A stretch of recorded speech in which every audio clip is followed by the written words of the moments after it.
Shalom, selamat pagi semuanya. Tuhan Yesus memberkati. Apa kabarnya hari ini? Luar biasa, damai di hati.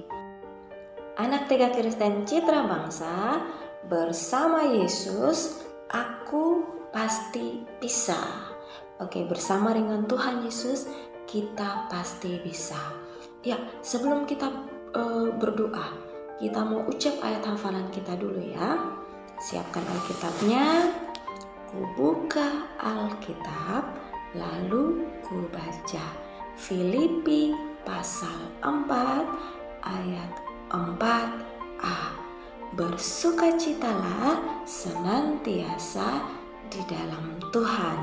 Sekali lagi, Filipi pasal 4 ayat 4a.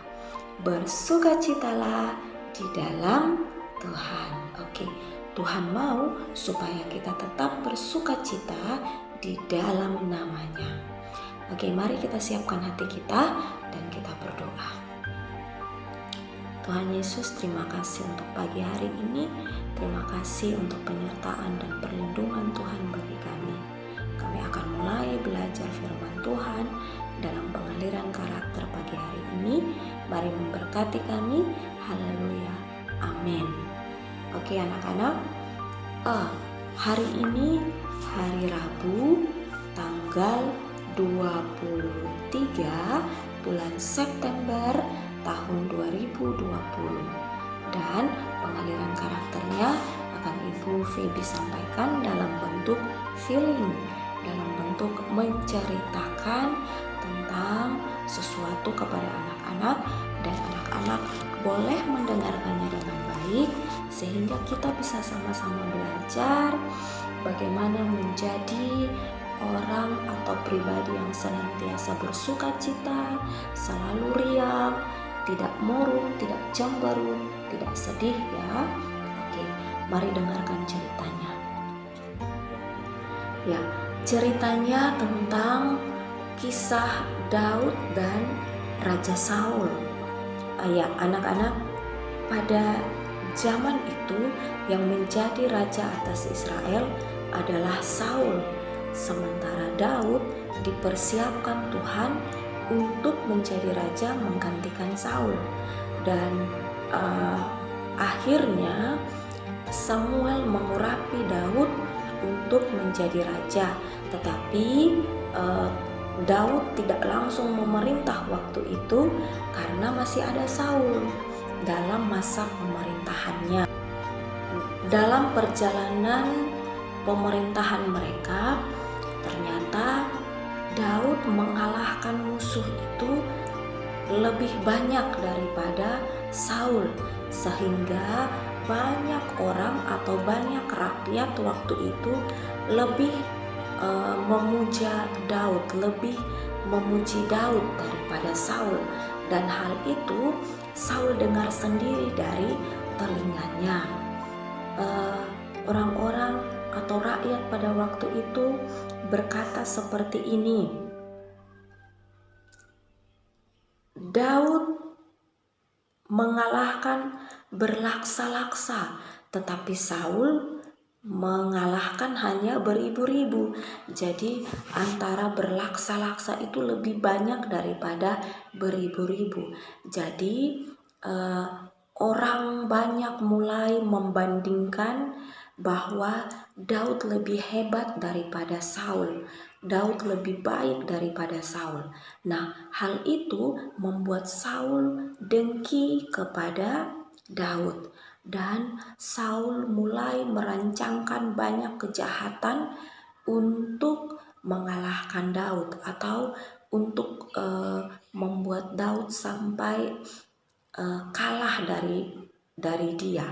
Dan dia mulai punya banyak taktik, mulai punya banyak cara untuk membuat Daud sampai akhirnya harus mati pada waktu itu.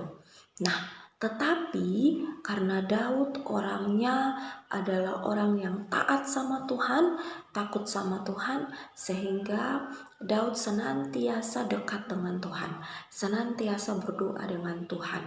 Sementara Saul hatinya terus ada rasa iri, terus ada rasa dengki. Ibu Fibi bacakan pada ayatnya yang ke-10 dari pertama Samuel 18 ayatnya yang ke-10.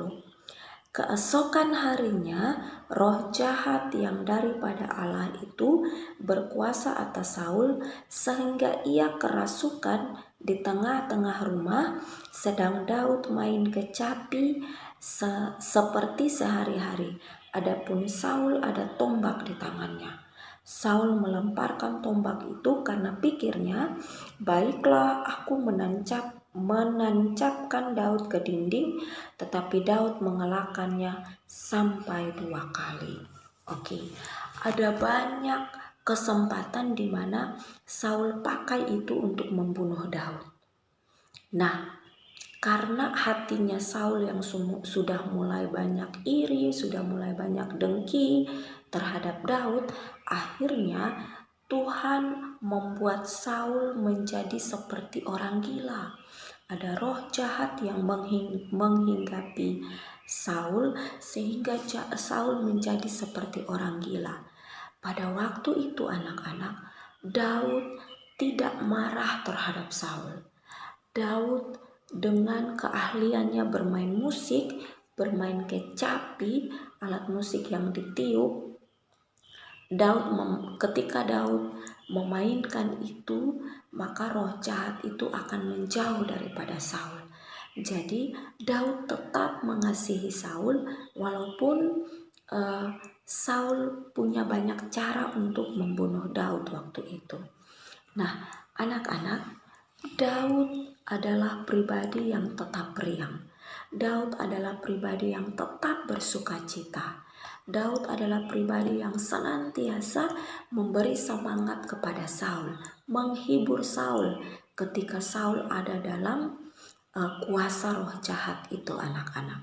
Nah, dari cerita ini Tuhan mau supaya kita menjadi pribadi seperti Daud, menjadi pribadi yang senantiasa menghibur orang lain, menjadi pribadi yang tidak marah, tidak cemberut ketika orang lain berlaku jahat kepada kita, tetapi kita tetap riang, tetap bersukacita, tetap menjadi teman atau sahabat daripada orang itu, seperti Daud dan juga Saul tadi.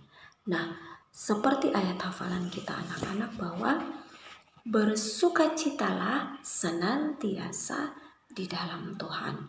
Dalam kehidupan kita ada banyak hal yang kadang membuat kita tidak suka, kadang membuat kita marah, kadang membuat kita cemberut. Tetapi Tuhan mau supaya kita tetap memiliki karakter sukacita, senantiasa bersyukur dalam segala hal dan juga selalu riang. Oke anak-anak, ceritanya seperti itu anak-anak.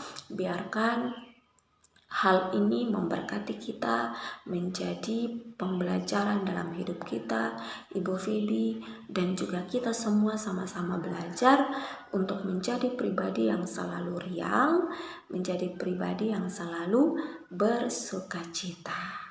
Oke, terima kasih sudah belajar tentang hal ini. Sekali lagi Ibu Febi tekankan bahwa kita harus hidup tetap dalam sukacita di dalam Tuhan dan juga selalu riang ketika ada orang-orang yang sedih, ketika ada orang-orang yang cemberut, kita mau datangi mereka, kita mau tanya mereka, kemudian kita mau menjadi teman, mau memberi semangat untuk mereka. Dengan kata-kata seperti ini anak-anak, misalnya di rumah, kalau kakak mulai cemberut, kakak mulai marah atau sedih, kita bisa bilang ke kakak begini, ayo kakak, semangat, tidak boleh bersedih. Kemudian kita bisa bernyanyi untuk kakak, kita bisa mengajak kakak untuk bermain dan juga melakukan hal-hal yang bisa membuat kakak atau orang-orang di rumah tidak sedih lagi. Seperti itu anak-anak ya. Oke, kita akan berdoa mengucap syukur kepada Tuhan karena kita sudah belajar tentang hal ini. Kita berdoa. Bapa yang baik, terima kasih untuk pagi ini kami belajar firman Tuhan mengenai kehidupan daripada Saul dan juga Daud.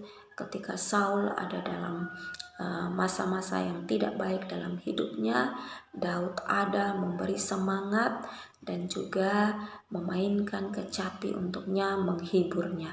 Tuhan tolong supaya kebenaran ini menjadi berkat untuk kami, menjadi pembelajaran untuk kami, sehingga kami menjadi pribadi yang selalu riang, menjadi pribadi yang selalu bersuka cita dan memberi semangat kepada orang lain. Terima kasih, berkati kami semua. Haleluya, amin. Oke, kita ucapkan ayat hafalan kita sekali lagi. Ku buka Alkitab, lalu ku baca Filipi pasal 4 ayat 4a.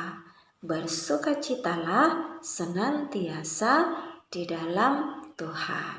Oke, tetap bersukacita, tetap semangat, tetap menjadi pribadi yang selalu riang. Bye-bye.